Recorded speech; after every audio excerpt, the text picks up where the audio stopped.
आज हमने ऊतक के बारे में आप लोगों को बताया था। किसके बारे में बताया था? ऊतक के बारे में। ऊतक क्या होता है?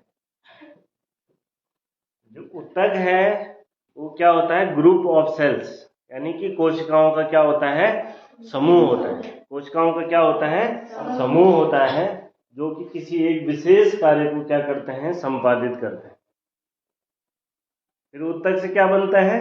अंग बनता है, और अंग से एक सिस्टम बनता है, और एक सिस्टम से पूरा एक शरीर बनता है। ठीक है, तो ऊतक को फिर हमने दो भागों में डिवाइड करा था। एक था प्लांट टिश्यू और एक दूसरा क्या था? Animal tissue. Animal tissue. तो प्लांट टिश्यू में सबसे पहले आपको ये समझना है, जो प्लांट टिश्यू है इसको भी हम दो भागों में डिवाइड करते हैं। एक है मेरिस्टेमेटिक टिश्यू, इसको विभाज्योतक भी कहा जाता है। विभाज्योतक क्या कहा जाता है इसको? विभाज्योतक। और जो परमानेंट टिश्यू है, ठीक है, यानी कि हिंदी में क्या बोलेंगे इसको? स्थायी ऊतक। ठीक है, तो इतना आपको समझ में आ गया कि जो प्लांट टिश्यू है उसको हम दो भागों में डिवाइड करते हैं। एक है विभाज्योतक, दूसरा है परमानेंट टिश्यू। ठीक है, और इसके बाद जो विभाज्योतक है इसको भी हम तीन भागों में डिवाइड करते हैं। एक है एपिकल, शीर्षस्थ। क्या है ये? शीर्षस्थ। दूसरा है इंटरकैलरी या अंतर्विष्ट। अंतर्विष्ट। ठीक है, और तीसरा लेटरल, हिंदी में क्या कहेंगे? पार्श्व। तो इसको नोट करते जाएंगे आप। सबसे पहले शीर्षस्थ, दूसरा है अंतर्विष्ट, तीसरा है पार्श्व। ये किसके भाग हो गए? विभाज्योतक के। किसके भाग हो गए? विभाज्योतक के। इसके बाद हम किस पे जाते हैं? परमानेंट टिश्यू पे जाते हैं। परमानेंट टिश्यू को भी दो भागों में डिवाइड करते हैं। एक है सिंपल परमानेंट टिश्यू, यानी कि सरल स्थायी ऊतक। सरल स्थायी ऊतक। और दूसरा क्या है? जटिल, यानी कॉम्प्लेक्स, जटिल स्थायी ऊतक। जटिल स्थायी ऊतक। तो इसमें आप लोगों को पुनः जो है इसको देखना पड़ेगा कि जो सरल स्थायी ऊतक है ये तीन भागों में हम इसको क्या करते हैं? डिवाइड करते हैं। एक है पैरेन्काइमा, पैरेन्काइमा, कोलेन्काइमा, स्क्लेरेन्काइमा।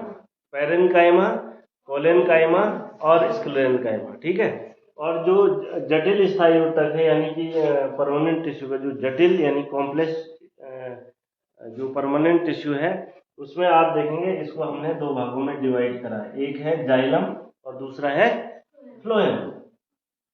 तो इतना आप लोगों ने इसको आउटलाइनिंग में समझा। अब हम आगे जो है इसको ले चलते हैं। तो मेरिस्टेमेटिक जो टिश्यू है, विभाज्योतक है। सबसे पहले इसमें आपने ये देखना है कि जो विभाज्योतक है, यह जो विभाज्योतक है, यह इसकी जो क्षमता क्या होती है? इसकी क्षमता डिवाइड होने की क्षमता होती है। यानी कि विभाज्योतक नाम से ही स्पष्ट है, विभाजन की क्षमता।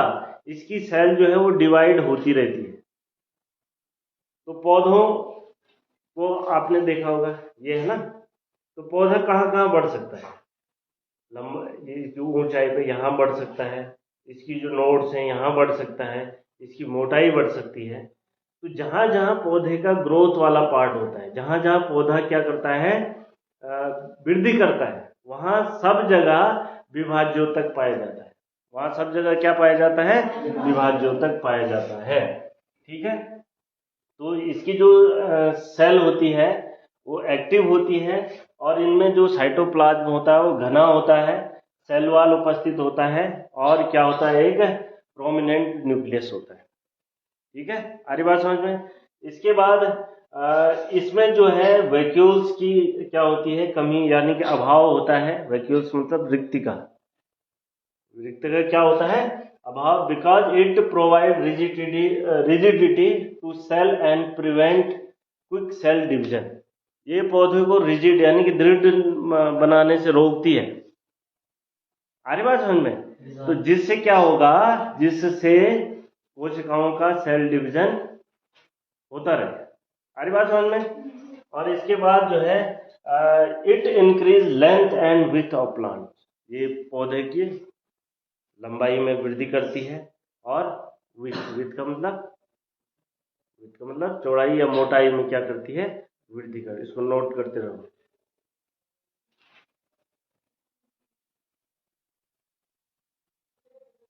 इसके बाद जो मेरिस्टेमेटिक टिश्यू है इसको हम डिवाइड करते हैं 3 भागों में। कौन कौन से हैं? कौन कौन से हैं? एपिकल मेरिस्टेम, यानी कि जो शीर्षस्थ विभाज्योतक है, ये एपिकल मेरिस्टेम है ना। तो जो पौधे का जो शीर्ष भाग होता है, पौधे का क्या होता है, शीर्ष भाग होता है। शीर्ष भाग दिख रहे हैं? ये दिख रहा है, ये देखो, ये कितना सॉफ्ट है। और जो पूरा प्लांट होता है, आप नीचे अगर उसका बड़ा तना पकड़ोगे तो बहुत हार्ड होता है कि नहीं होता। लेकिन जो शीर्षस्थ विभाज्योतक है, इसकी सेल, इसकी जो टिश्यूज हैं, ये क्या है, बहुत मुलायम होते हैं। बहुत क्या होते हैं, मुलायम होते हैं। तो इस तरह से जो शीर्ष भागों में पाए जाने वाले ऊतक हैं, उनको शीर्षस्थ मेरिस्टेम कहा जाता है। दूसरा, जो इनकी पर्व संधियां है, पर्व संधियां समझो, ये पर्व संधियां होती है, दिख रहा है। तो ये जो पर्व संधियां है, यहाँ पर जो ऊतक पाया जाता है, विभाज्योतक पाया जाता है, उसको कहते हैं इंटरकैलरी मेरिस्टेम या अंतर्विष्ट विभाज्योतक। अंतर्विष्ट विभाज्योतक, ठीक है, तो इसको नोट करो। और तीसरा, जो पौधे का क्या है, पौधे का जो तना होगा, ये क्या है, इसकी विड्थ, यानी कि इसकी जो गोलाई है उसमें क्या होगी, वृद्धि होगी। तो इसके जो इस भाग में जो पाए जाने वाला क्या है, विभाज्योतक है, वह है पार्श्व विभाज्योतक। उसको क्या कहते हैं, पार्श्व विभाज्योतक। समझ में आ रही बात। तो इस तरह से हमने जो एपिकल है, इंटरकैलरी है और लेटरल मेरिस्टेम है, इसके बारे में हम लोगों ने जाना कि ये किस तरह से काम करता है। तो सबसे पहले जो एपिकल मेरिस्टेम है, इसमें आप देखोगे यहाँ पौधे की लंबाई और तने की और जड़ों की लंबाई में क्या करता है, वृद्धि करता है। तने की लंबाई, जड़ों की लंबाई में वृद्धि करता है एपिकल मेरिस्टेम का काम। दूसरा, जो अंतर्विष्ट विभाज्योतक है, यहाँ जो नोड्स हैं, पर्व संधियां हैं, ये पर्व संधियां है ना, ये बताया था मैंने यहाँ पर पर्व संधियां, देख रहे हो। तो ये पर्व संधियां है, यहाँ इनकी लंबाई में वृद्धि करती है अंतर्विष्ट विभाज्योतक। और तीसरा मैंने आपको बताया था लेटरल मेरिस्टेम, जो यहाँ पे क्या है, पार्श्व में स्थित है। यह क्या करता है, यह जो तना है, इसकी जो गर्थ है, ठीक है, यानी कि इसकी जो गोलाई है, आ रही बात समझ में, इसकी गोलाई में क्या करता है, वृद्धि करता है। इसकी एक तो तना हो गया और दूसरा जो जड़ें हैं, क्योंकि जड़ों में भी तो पाया जाएगा।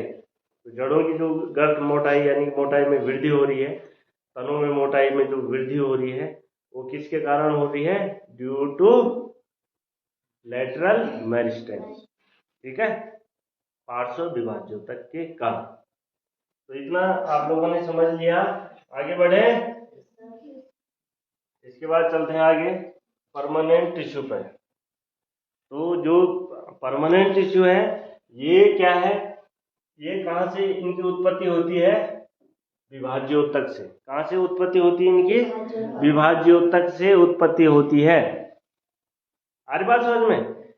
यानी कि जो विभाज्योतक है, उसके बाद उनका क्या होता है, उसके बाद वही विभाज्योतक क्या बनाते हैं, परमानेंट टिश्यूज का निर्माण करते हैं, ठीक है। तो it arise from meristematic tissue loss the ability to divide. जब ये क्या करते हैं, मेरिस्टेमेटिक टिश्यू अपनी विभाजन की क्षमता खो देते हैं, तो इसी से परमानेंट टिश्यू का उद्भव होता है।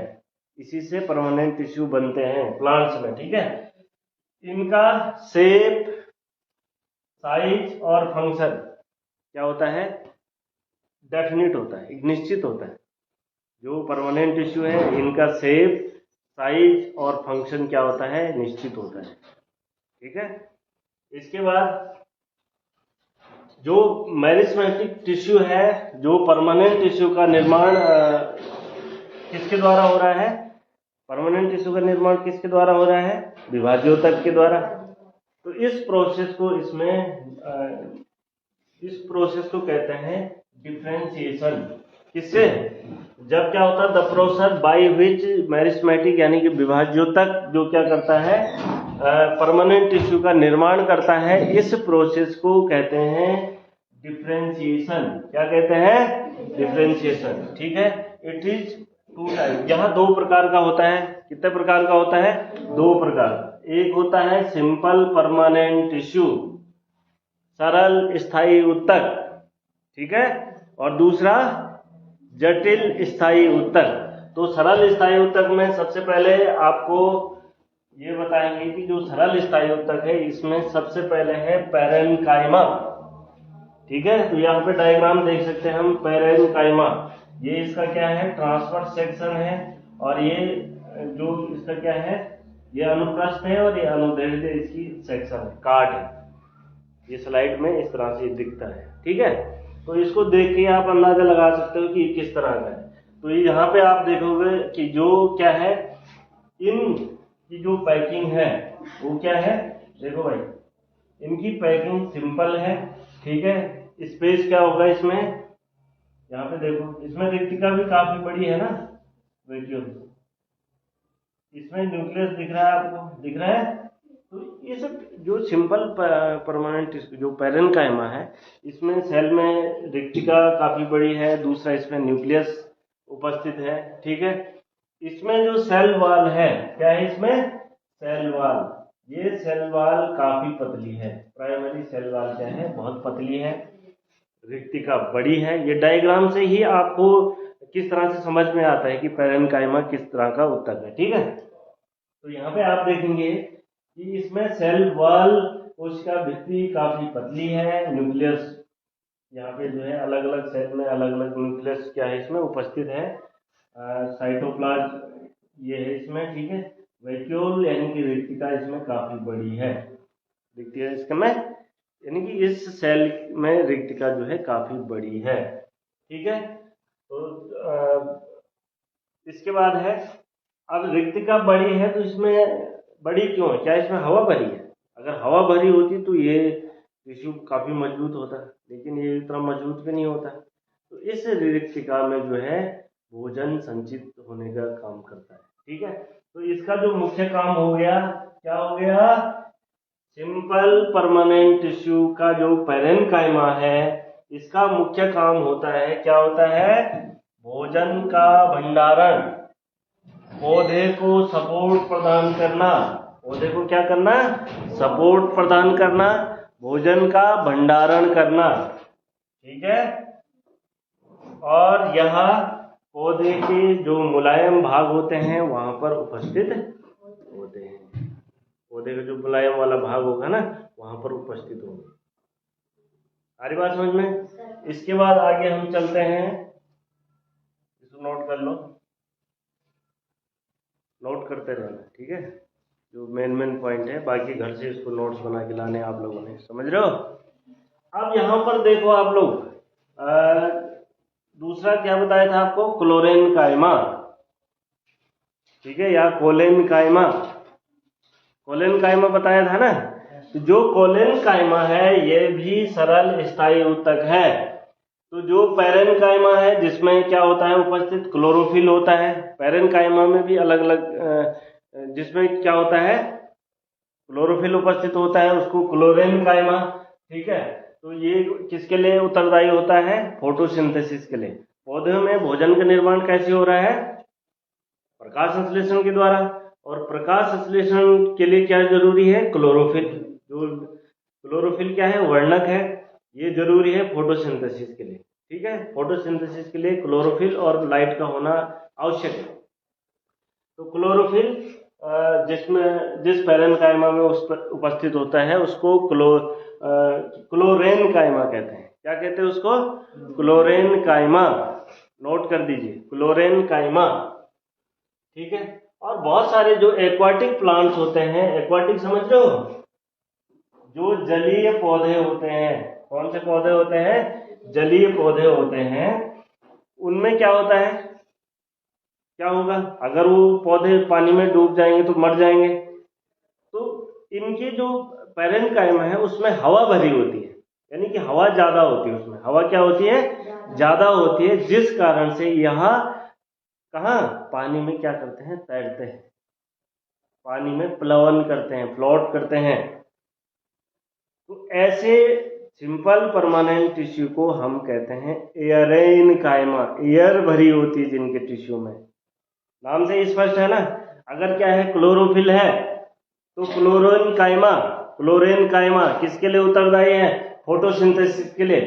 दूसरा क्या है, अगर टिश्यू में क्या है? हवा भरी हुई है। क्या भरी हुई है? हवा भरी हुई है, तो उसको हम कहते हैं, क्या कहते हैं? एयरेनकाइमा।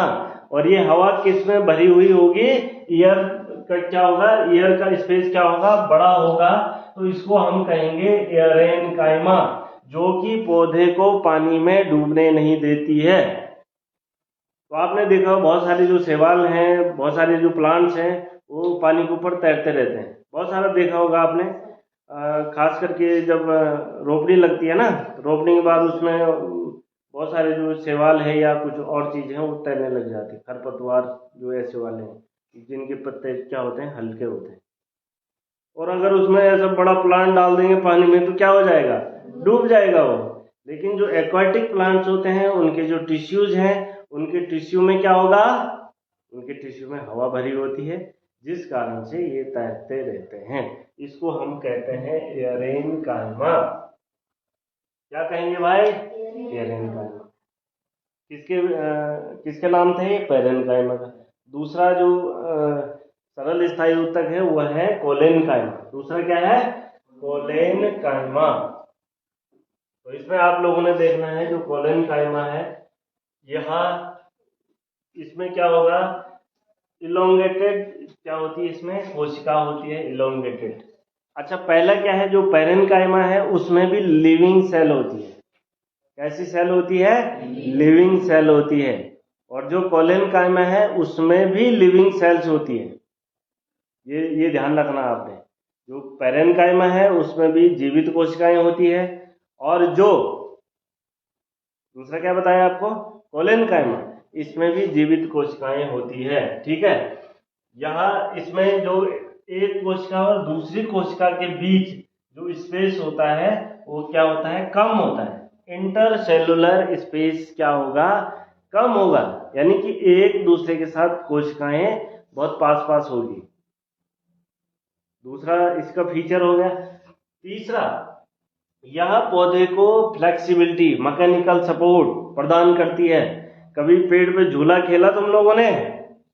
हमने भी खेला है बचपन में, बहुत सारा झूला के, खास करके भीमल के पेड़ पे खेला झूला।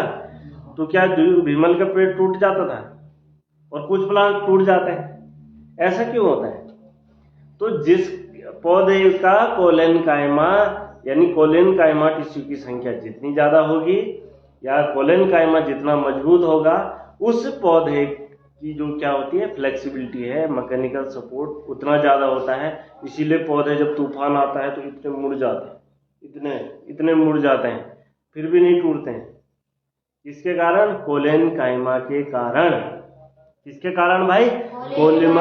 कोलेनकाइमा सरल स्थायी ऊतक के कारण।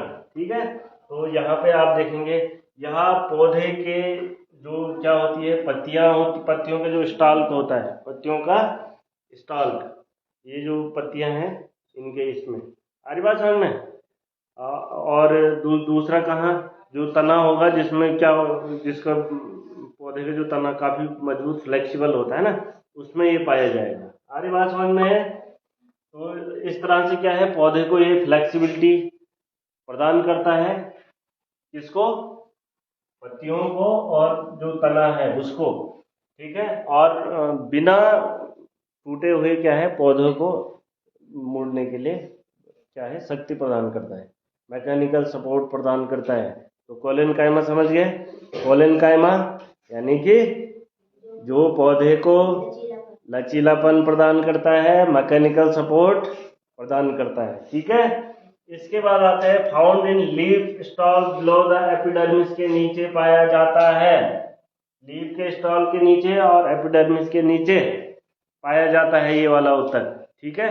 और इसका जो डायग्राम है इसको देखो, ट्रांसफर सेक्शन और लॉन्गिट्यूडनल जो इसका सेक्शन है, ठीक है, अनुप्रस्थ काट और अनुदैर्ध्य काट। तो इसमें जब हम लंबाई में किसी प्लांट को काटते हैं तो अनुदैर्ध्य काट कहलाती है, और जब गोलाई में काटते हैं तो अनुप्रस्थ काट कहलाती है। तो दोनों के डायग्राम आपको यहाँ पर दिए गए हैं। इसके बाद आते हैं हम स्क्लेरेनकाइमा। स्क्लेरेनकाइमा तो पैरेनकाइमा कोलेनकाइमा की जो सेल थी वो क्या थी, लिविंग सेल थी। पैरेनकाइमा और कोलेनकाइमा की जो सेल थी वो क्या थी, लिविंग सेल थी। लेकिन जो स्क्लेरेनकाइमा है इसकी जो सेल होती है वो डेड होती है। स्क्लेरेनकाइमा की सेल क्या होती है, डेड होती है। ये आपको नोट करना है कि जो स्क्लेरेनकाइमा है इसकी सेल डेड होती है, ठीक है। इसका जो सेल वॉल होता है वो हार्ड होता है। क्या होता है, हार्ड। तो जो स्क्लेरेनकाइमा है इसकी जो सेल वॉल है बहुत हार्ड होती है, जिसमें लिग्निन पाया जाता है। लिग्निन क्या पाया जाता है, लिग्निन, ठीक है, जो कि क्या करता है, इसको बहुत हार्ड बना देता है, बहुत कठोर बना देता है, ठीक है। क्या कर देता है, बहुत कठोर। एक तो कोशिका है उसमें क्या है, लिग्निन का सेल वॉल है, और दूसरा क्या है, एक कोशिका और दूसरी कोशिका के बीच जो स्पेस है वो एब्सेंट है, यानी कि कोशिका बिल्कुल चिपकी हुई है। आप बताओ, जब एक तो स्पेस नहीं है, दूसरा सेल वॉल इसकी क्या है, इतनी हार्ड है, तो क्या होगा, ये जो पूरा जो आपका स्क्लेरेनकाइमा है बहुत हार्ड उत्तक है। बहुत हार्ड क्या है, उत्तक है। ये आपने देखना है। तो जिसका जो डायग्राम है यहाँ पे देख सकते हैं, एक कोशिका और दूसरी कोशिका के बीच रिक्त स्थान है ही नहीं है। दिख रहा है आपको, एक इससे जुड़ी हुई है ना कोशिका, तो इनके बीच क्या है, स्पेस, इंटरसेलुलर स्पेस एब्सेंट है। अब यहाँ पर आप देखोगे कि जो स्क्लेरेनकाइमा है इसका वर्क क्या है, यह पौधे को ताकत, स्ट्रेंथ प्रदान करता है। पौधे को क्या करता है, मजबूत बनाता है, दृढ़ बनाता है, ठीक है, रिजिड बनाता है, ताकत देता है, स्ट्रेंथ देता है, ठीक है। और उसको क्या करता है, हार्ड बनाता है। उसको क्या बनाता है, हार्ड बनाता है, और स्टिफनेस रहती है। अरे बात सुनो, तो जो जितने भी माना आपको लकड़ी चाहिए, ये फर्नीचर बने हुए हैं, ठीक है, तो फर्नीचर में जो हार्डनेस है, स्टिफनेस है, वो किसके कारण है, स्क्लेरेनकाइमा के कारण। किसके कारण, और दूसरा यहाँ पे आपको ये देखना है, ये कहाँ कहाँ पाया जाता है। यहाँ जो वेस्कुलर बंडल है, वेस्कुलर बंडल अभी आगे बता रहा हूँ आपको, ठीक है, कौन कौन से हैं वेस्कुलर बंडल, जाइलम और फ्लोएम। इसके अराउंड जो है ये स्क्लेरेनकाइमा पाया जाता है। जो हार्ड लकड़ी हमें मिलती है ना, वो किसके कारण होती है, स्क्लेरेनकाइमा के कारण, ठीक है। अब दूसरा क्या है, लीव्स में पाया जाता है, hard covering seeds, hard covering of seeds. आपने देखा होगा, आम के आम गुठलियों के दाम, सुना आप लोगों ने। तो गुठलियां जो होती है उसका जो कवर है वो स्क्लेरेनकाइमा का होता है, हार्ड होता है ना। नट, अखरोट, अखरोट कितने प्रकार के खाए तुम लोगों ने, एक तो होता दांता अखरोट जो दांत से टूट जाएगा, यानी कि उसमें लिग्निन की मात्रा कम होगी। और दूसरा क्या होता है, काठा, हाँ काठा है भाई, काठा अखरोट, अखरोट वाली तो आई नहीं रखी आज। तो जो काठा मतलब जो हार्ड अखरोट है, जो अखरोट का जो बाहरी आवरण है वो किससे बना हुआ है, लिग्निन के कारण। और लिग्निन किसमें मिलता है, स्क्लेरेनकाइमा। तो कौन सा उत्तक प्रेजेंट है, स्क्लेरेनकाइमा। ये ध्यान रखना है आपने। तो अखरोट जब भी खाओ स्क्लेरेनकाइमा याद आ जाना चाहिए, ठीक है। लकड़ी का यूज, स्क्लेरेनकाइमा याद आना चाहिए। पेड़ों पे झूल रहे हैं, अरे भाई ये टूट नहीं रहा, किस वजह से नहीं टूट रहा? अभी तो बताया था, कोलेन कायमा के कारण। ये ध्यान यहाँ रखो, कोलेन कायमा के कारण फ्लेक्सिबिलिटी मिलती है, और हार्डनेस किसके कारण मिलती है? स्ट्रेंथ किसके कारण मिलती है? स्क्लेरेन कायमा के कारण। और वृद्धि किससे होती है? किससे होती है? वृद्धि तो विभाज्योतक से। किससे होती है? विभाज्योतक से। ठीक है। फूड का स्टोरेज पैरेन्काइमा से। समझ रहे हो ना? तो इसको जो है बिल्कुल आपकी जो है मुंह पे होना चाहिए, इतना इसको जो है आपने समझना है। ठीक है। तो इसके बाद क्या है? हस्क ऑफ कोकोनट्स, जो क्या है, नारियल का रेशा होता है, नारियल का कवर होता है, ये भी सब स्क्लेरेन कायमा के कारण बना होता है। दूसरा क्या है? इसकी जो सेल होती है वो क्या होती है? हार्ड होती है। सेल क्या होती है? लिग्निन से बनी होती है। इसके बाद यहाँ पे हम आएंगे, इसके आगे का पार्ट है एपिडर्मिस। क्या है? एपिडर्मिस। ठीक है। एपिडर्मिस पौधे का जो सबसे बाहरी आवरण होता है, एपिडर्मिस से बना होता है। आप लोगों, जैसे हमारे शरीर में क्या है? त्वचा है, स्किन है ना, तो हमारा शरीर किससे कवर्ड है? त्वचा से कवर्ड है। लेकिन प्लांट्स में, पौधों में जो सबसे बाहरी आवरण होता है, पौधों में क्या होता है? सबसे बाहरी जो आवरण होता है, यह किससे बना होता है? किससे बना होता है भाई? पौधों का सबसे बाहरी आवरण एपिडर्मिस से बना होता है। किससे बना होता है? एपिडर्मिस से। तो यहाँ पे आप देख सकते हैं कि यहाँ पौधे का आउटर मोस्ट लेयर होती है। ठीक है। दूसरा क्या है? यह सिंगल लेयर की फ्लैट सेल से बनी होती है, चपटी कोशिकाओं से बनी होती है। ठीक है। इसमें क्या होता है? इंटर सेलुलर स्पेस क्या होता है? नहीं होता है। आउटर साइड क्या होती है? Wall are thicker. जो इसकी बाहरी जो वॉल है, सेल वॉल है, वो क्या होगी? मोटी होगी, थिकर होगी अन्य कोशिका की अपेक्षा। ठीक है। तो ये आपको दिख रहा है। इसका जो सबसे बाहरी आवरण है, इसको कहते हैं क्यूटिकल। क्या कहते हैं इसके बाहरी आवरण को? क्यूटिकल होता है। तो ये एरियल पार्ट होता है एपिडर्मिस का, जो कि इन्वायरमेंट और जो प्लांट बॉडी होती है उसके बीच क्या, उसको क्या करती है? डिवाइड करती है। उसके बीच को क्या करती है? डिवाइड करती है। और ये जो एपिडर्मल सेल्स है, ये एक प्रकार का वैक्सी वाटर रेजिस्टेंस लेयर क्या करती है? वैक्सी, वैक्स समझ रहे हो? मोम जैसा पदार्थ क्या करते हैं? सेक्रेट करते हैं, जिसके कारण क्या है? एपिडर्मिस पर क्या है? एक वैक्सी लेयर बन जाती है। ये लेयर देख रहे हो आप लोग? ये वैक्सी लेयर जो इसकी आउटर मोस्ट सेल है उसके द्वारा स्रवित करा हुआ एक क्या है?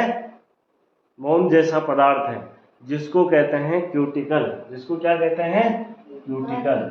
और ये क्या है? एपिडर्मिस। ये क्या है? एपिडर्मिस। ठीक है। तो जो ये वाटरप्रूफ लेयर इसमें बनी हुई है क्यूटिकल की, ये क्या काम करती है? ये काम करती है पौधे में जो वाटर लॉस है, वाटर लॉस ना हो, अंदर का पानी बाहर ना आए और बाहर से गंदा पानी अंदर ना जाए पौधे के अंदर।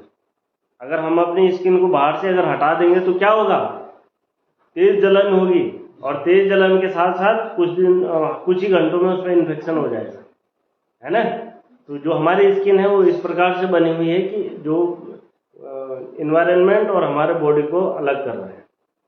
ठीक है ना? बीच की एक दीवार है। ठीक है। इसी तरह से क्या है? एपिडर्मिस भी प्लांट्स में ये काम करती है। तो ये क्यूटिकल है, वाटर प्रूफ बनाती है प्लांट्स को, किसी भी इंजरी, किसी भी आक्रमण, जो रोगाणु है उसके आक्रमण को रोकती है। ठीक है। तो ये जो है एपिडर्मिस के बारे में आपने लिखना है। तो इसके बाद आते हैं कॉर्क पर।